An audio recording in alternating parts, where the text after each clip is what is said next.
Bismillahirrahmanirrahim. Ud'u ila sabili rabbika bil hikmati wa ma'idhatil hasanah wajadilhum billati hiya ahsan. Gitu ya. Nah. Ya enggak, malas enggak ngantuk ya. Oke, saya teruskan ya. Itu adalah surat An-Nahl ayat 125. Tapi perlu diketahui, diingat-ingat dan harus jangan lupa, artinya jangan ngawur ya.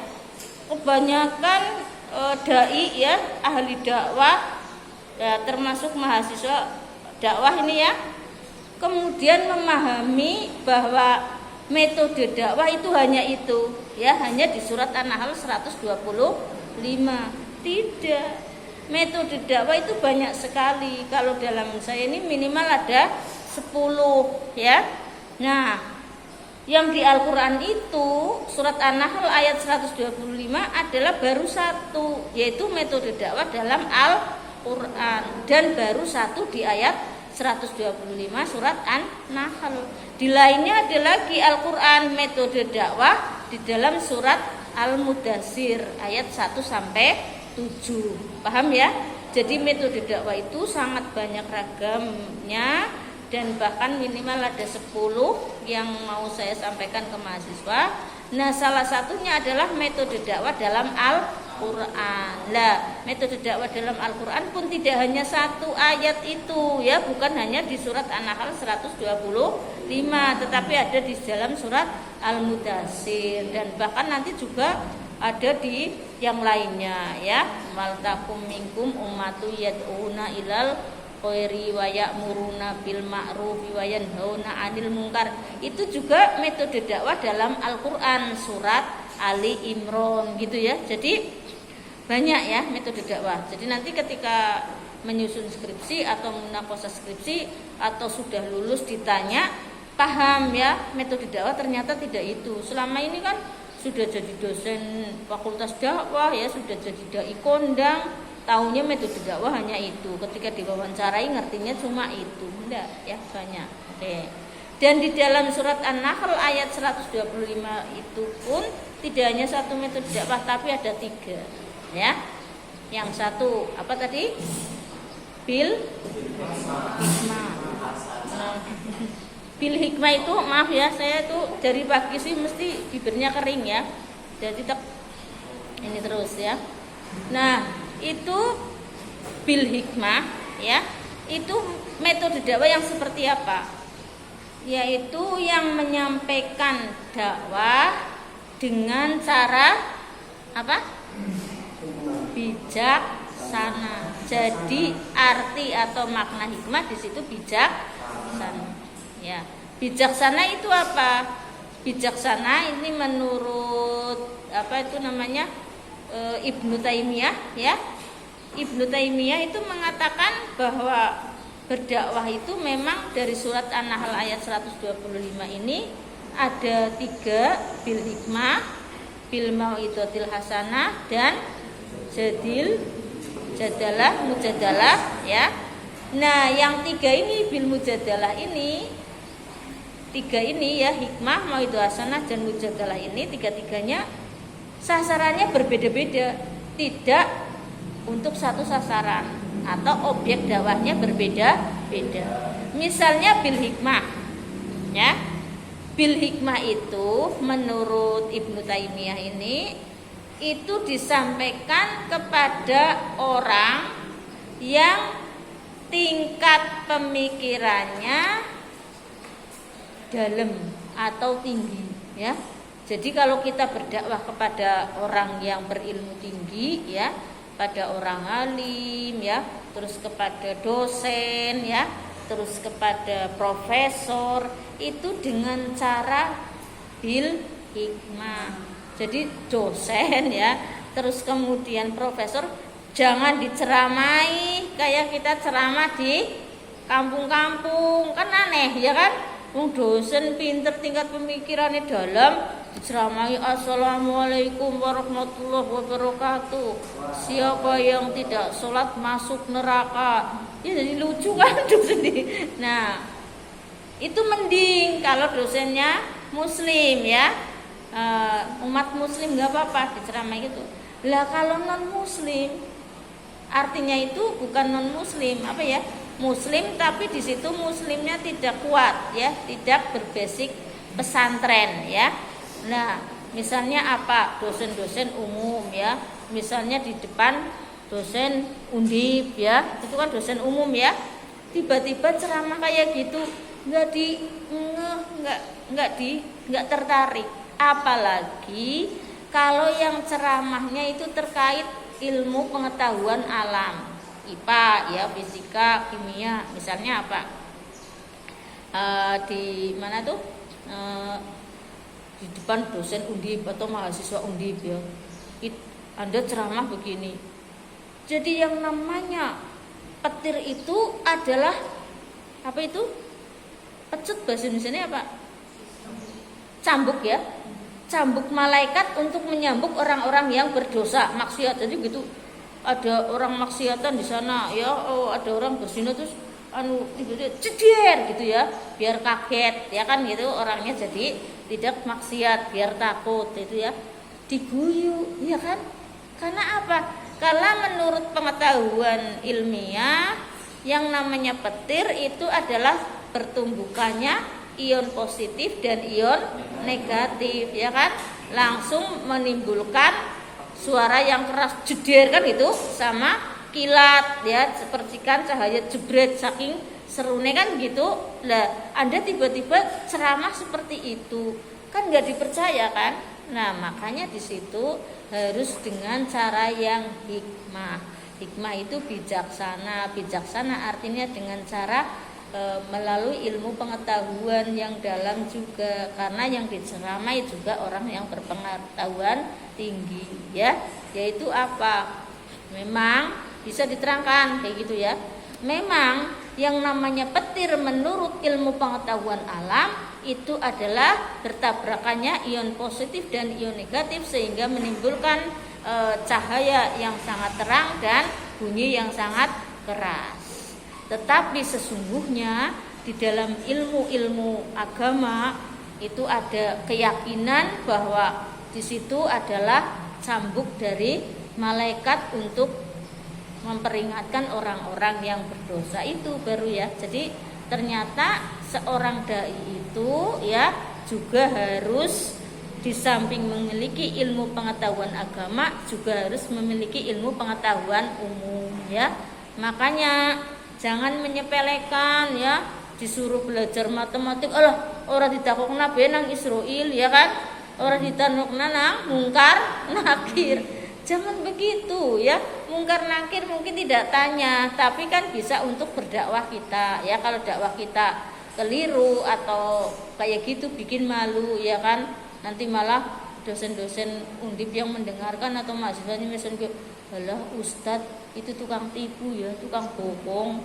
Lalu itu petir itu peristiwa alam, dianggap cambuknya malaikat, kan malah kita yang dianggap bohong. Akhirnya ujung-ujungnya dianggap bahwa agama kita yang bohong ya kan, mufasirnya yang bohong, Islam yang bohong, lalu dibuli-buli Islam, lalu kemudian timbul rasa tidak percaya terhadap Islam. Itulah katanya Rasulullah itu berkata kan, bersabda bahwa man arada dunya fa alaihi bi ilmi wa man aradal akhirah fa alaihi bil ilmi fa man aradahuma fa alaihi bil ilmihima. Artinya apa?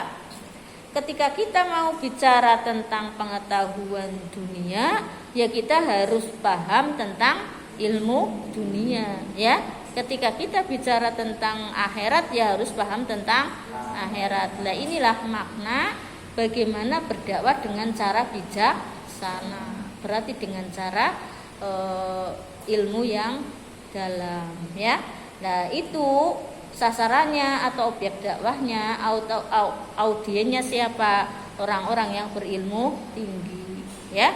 Jadi kalau sampean kayak gitu terus disampaikan maring mbah-mbah nang petani ya, mbah ngotos mboten nek niko sing jenengane bledek tabrakane ion positif kalian ion negatif menimbulkan Mbak ya bingung, iyon ke apa payon apa kan itu ya. Tidak ya. Nanti ada caranya sendiri ke orang-orang seperti itu. Paham ya? Jadi makanya sampean harus selalu menambah wawasan ya. Kalau zaman itu saking mudah ya, nggak perlu baca capek-capek ya kan. Pengen tahu apakah sebenarnya yang terjadi pada sapi misalnya ya. Kalau sedang disembelih, kamu lihat ada ilmunya di YouTube ada, di Google ada gitu ya. Malah kalau Google itu kan nyenengi banget ya, ditanya tanya gitu langsung semaur ya kan. Apakah yang Anda maksud kan gitu ya. Makanya saya bilang bukan Mbah Google tapi Mbak Google. Suaranya lembut ya, cantik, dan itu lahirnya belum lama loh. Kalau sampean nggak percaya, habis ini tanya ya di handphone, kamu lahir tahun berapa? Dia akan ngomong, aku lahir tahun 2016. Berarti baru berapa itu usianya ya. Terus nanti ditanya lagi, siapa orang tuamu? Aku tidak punya orang tua. Itu ya. Atau aku punya orang tua. Lah itu yang disebutkan orang tuanya sama dia itu penemu Google. Penemu Google kan orang ateis ya, orang Israel. Itu 2 orang itu langsung kaya raya karena Google dipakai oleh seluruh orang di dunia. Itu pun tadi kemarin itu baru dikomplain ya. Jadi Google itu punya tanggungan apa gitu, pajak yang belum dibayar. Jadi Google itu kita tahunya kan cuma menikmati kayak gini ya, buka Google Search, ada Google Search. Ternyata ada manajemennya khusus, itu harus berbayar kemana, makanya kita juga menggunakan kuota kan dalam pencariannya, terus ada pajaknya dan lain-lain ya. Nah kita yang bebaik kan kita sering jadi korban ya. Kayak saya tuh punya YouTube. Sekarang YouTube saya yang lama kan sudah subscribernya sudah 6.000 lebih ya, hampir 7.000. Katanya kalau 1.000 aja dapat uang ya kan, dapat gaji. Sampai sekarang belum ada itu ya, belum ada. Tapi ya memang ada ketentuannya kan, harusnya seperti itu. Cuma kalau yang pinter ya memang menghasilkan sungguhan ya gitu. Nah nanti sampean juga subscribe pada itu ya, yang akun materi kuliah ya, karena yang itu sudah 6.000 lebih. Jadi nanti nyari materi kuliahnya angel saya kalau nge-share ke sampean. Jadi saya bikinkan YouTube baru judulnya materi kuliah. Yang subscribe kemarin baru 7 orang. Sekarang nggak tahu karena belum saya share ke mahasiswa ya. Nanti mahasiswa pakainya YouTube itu yang khusus materi kuliah aja gitu ya. Paham ya? Itu menurut pendapat siapa? Ibnu Taimiyah. Jadi kita sebagai ilmuwan jangan menutup diri ya. Wala itu Ibnu Taimiyah orang Wahabi jangan diikuti. Oh, bukan begitu. Kita sedang mengikuti ilmunya ya.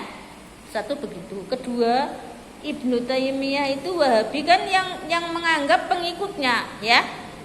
Dianggap bahwa Ibnu Taimiyah itu mengharamkan ziarah kan gitu ya, dan lain-lain, tahlil. Ternyata enggak.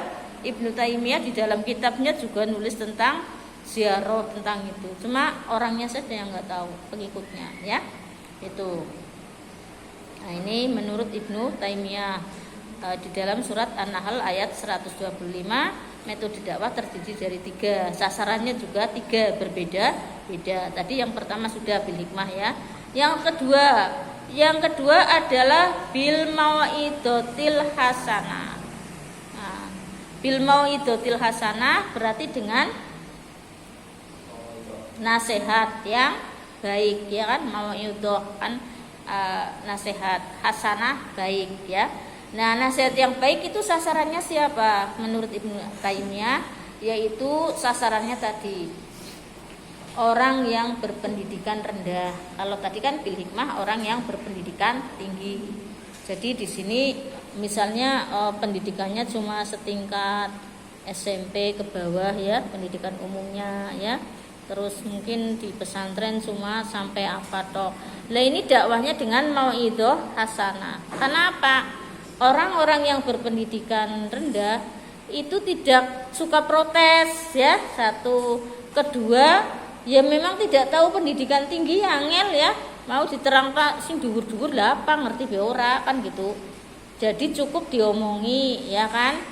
Mbah, nek sholat tahajud marai bercahaya wajahnya kan gitu ya, awet muda, terus sehat gitu ya. Nah, terangna kayak gue wis ayem pada melu pada senang sholat tahajud. Ya kan? Nah, tapi kalau orang berpendidikan tinggi beda lagi menerangkannya. Menerangkannya gimana? Mengapa sholat itu membikin, terutama sholat tahajud, membikin cerdas, ya, terus kemudian sehat, jasmani rohaninya, ya kan, terus kemudian wajahnya cerah, ya kan, lebih cantik, lebih keren, terus diterangkan karena ketika orang sholat ini begitu ruku, ya, ini ada aliran darah yang langsung ke otak, gitu, makanya cerdas itu ruku. Lah belum lagi kalau sujud ini seperti ini langsung ke otak langsung lebih dalam. Makanya kemudian di sini terjadi kecerdasan yang luar biasa kalau orang rajin sholat tahajud. Ya kalau nggak percaya situ. Orang-orang muslim yang sukses pasti rajin qiyamul lail, ya, tidak pernah bolong, ya. Bahkan dulu di zaman saya kuliah S1 di UIN Wali Songo, itu yang selalu meraih the best mesti anak pondok pesantren. Sampai orang-orang itu pada bingung, aneh ya, bocah pondok kan apa itu menghafal hafalan diniyah, ya. Terus ada juga yang hafid Al-Quran, menghafalkan Al-Quran juga, terus mikir kuliah juga. Kenapa malah menjadi the best, menjadi juara satu, menjadi komlut. Lah sedangkan anak kos-kosan yang banyak nganggurnya, ya kan, terus kemudian nggak punya beban untuk ngapalin di pesantren, kenapa biasa-biasa saja, bahkan ada yang DDO, ya. Jadi anak pesantren nggak ada yang di DO itu justru orang-orang kos-kosan. Itu zaman saya kuliah dulu, ya. Ya itu kayak kenapa itu seperti itu, ya itu karena ternyata sholat itu juga mengefektifkan kecerdasan, ya. Nah, tapi ya jangan tidur habis subuh, ya. Apa itu sholat tahajud dia mulai ngantuk-ngantuk habis itu tidur. Ini lawannya tadi tahajud. Orang tidur pada subuh itu bikin wajah suram, ya. Terus otak menjadi bebal, ya. Terus hati menjadi sumpek, pikiran gelap. Jadi wong sing seneng subuh turu jan rezekine ilang. Rezeki antara lain itu rezeki, ya, termasuk orang sehat gitu kan. Hah? Ya ora bener kabeh lorone. Ya mendinge subuhan, ya, tangi waris strategine, ya. Saya itu sejak kecil loh, ya. Makanya kemarin alhamdulillah umroh ya bisa ketemu Rasulullah gitu, ya. Karena saya mengikuti jejak Rasulullah. Rasulullah kepriye nang sampean sing wong santri, kepriye nang lam yahtalim. Wa ainu qadna asad wa qalbuhu lam yanam. Rasulullah itu walaupun matanya sangat mengantuk, hatinya tidak tidur, ya kan? Lah kenapa kita harus takut ngantuk terus kemudian habis subuh tidur? Nggak usah. Wong Rasulullah jatuh tidurnya kalau tidur itu kayak gini terus sambil zikir di hati, Allah Allah Allah. Sama nggak ngerasain kayak gitu, ya? Dan itu nggak akan bikin nggak sehat, ya. Saya tuh alhamdulillah sejak masih anak-anak sampai sekarang orang sing tidur orang gena, ya. Orang gena ki ora tahu kayak di itu, ya, harus 8 jam, ya. Alah jangan-jangan 8 jam. Kayaknya tidur 3 jam tok wis untung banget aku, ya. Aku itu paling angler tidur 1 jam. Kayaknya malah urung tahu, sampai bingung. Soalnya bisa ngerti apa? Urung tahu. Mesti aku baru lihat terus ngilir ndeleng apa lho. Miki turu jam, aku biasanya yang bisa tidur itu 1:30 malam, ya, baru bisa tidur. Nah 1:30 lilir maning lho, jenenge sih 1:30. Berarti kan baru sejam, ya. Atau jam 2 kurang. Ya apa? Jam 1:30 kurang. Itu saya. Terus saya lah ngisi gasik kok menyat tidur lagi. Lah ngerti-ngerti 2:30 kayak gitu terus dari kecil, ya. Jadi orang tahu tidur sing angler. Tapi ya itu memang saya itu kalau sebelum tidur ya selalu zikir, ya. terus dalam keadaan apapun selalu zikir, mengikuti Rasulullah kan gitu, zikir terus ya. Dan saya itu kalau tidur malah sebentar tapi langsung dapat ilmu ya. Ya kemarin saya kan itu ya Allah, ada orang tiba-tiba marah-marah di WA ya, katanya tersinggung ceramah saya ya. Saya disuruh jadi saya itu dianggap orang yang keminter dan lain-lain. Kan saya bingung kan, tapi saya bingungnya enggak kemudian putus asa, enggak berdakwah, enggak. Saya bingungnya cuma ya Allah, kalau orang ini benar berarti kan saya salah, tidak mengikuti jejak Rasulullah, berarti ceramah saya menyakiti orang gitu kan ya. Kalau Rasulullah kan tidak kan gitu. Saya sedihnya tuh di situ. Nah, padahal saya menyampaikan Al-Qur'an, saya itu menjelaskan tentang ayat Al-Qur'an.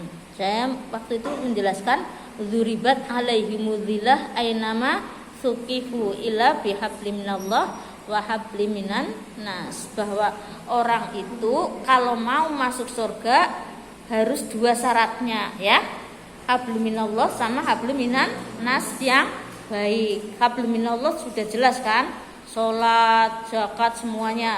Hablum minan nas itu harus berbuat baik pada manusia. Saya jelaskan seperti itu. Lah paling tidak kalau tidak bisa berbuat baik pada manusia, paling tidak jangan berbuat buruk. Paham ya?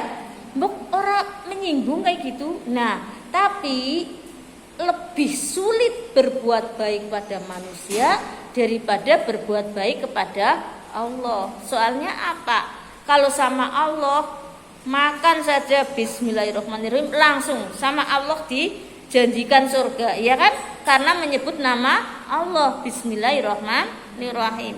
Tapi kalau sama manusia, masya Allah, sudah dikunjungi, sudah dibaiki ya, kita kurang apa baiknya, masih kurang baik, masih kurang terima, masih dibully, masih dibenci kan gitu kan. Nah, lebih sulit lagi, itu kan berbuat baik sulit ya terhadap manusia. Lebih sulit lagi kalau meminta maaf, kalau sudah terlanjur berbuat salah, yaitu apa? Kita itu meminta maaf sudah dengan tulus, dengan menyesal semenyesal-menyesalnya, sudah bertobat, bahkan sudah minta maafnya misalnya sambil bawa sesuatu oleh-oleh, tapi sananya tidak memaafkan, kan tidak dimaafkan kan? Masih salah, masih berdosa. Saya bilang gitu, tiba-tiba dia nggak datang ke pengajian, dengerin dari rumah, malah marah-marah WA ke saya. Katanya saya nyindir-nyindir orang ngajine. Astagfirullah. Lewong diterangna men jelas, men jangan jadi orang suka berbuat jahat sama orang lain. Aku nerangnai bukan untuk dia, seluruh